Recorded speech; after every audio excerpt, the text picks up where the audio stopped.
නමෝ බුද්ධාය වාසනාවන්ත සදහැවත් පිංගුතුනේ සාර්ථක ජීවිතයක් කියලා කියන්නේ අපි කොයි කාගේත් පැතුමක්.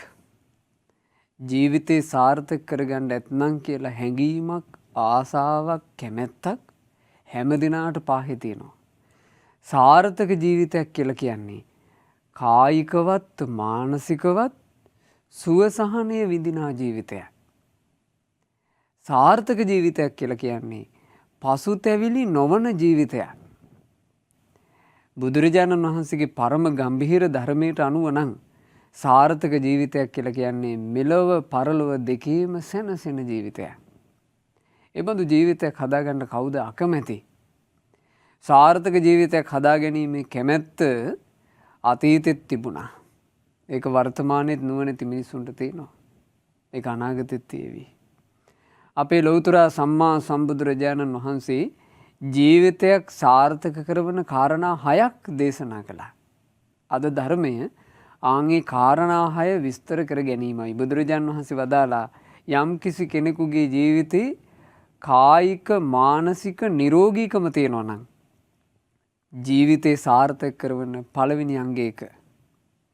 2 යම් කිසිවෙකු හොඳින් සිල්වත් වෙලා ඉන්නවා නම් සීලය ඔහුගේ ජීවිතේ සාර්ථක කරවන දෙවෙනි අංගයයි. 3 ගුණවතුන්ට වැඩිහිටියන්ට තියෙන ගෞරවය ජීවිතේ සාර්ථක කරවන අංගයයි. 4 වෙනි කාරණේ බුදුරජාණන් වහන්සේ වදාලා කීකරුකම වනාහි ජීවිතේ සාර්ථක කරවන අංගයයි. 5 වෙනි එක තමයි බහුශ්‍රුත බව.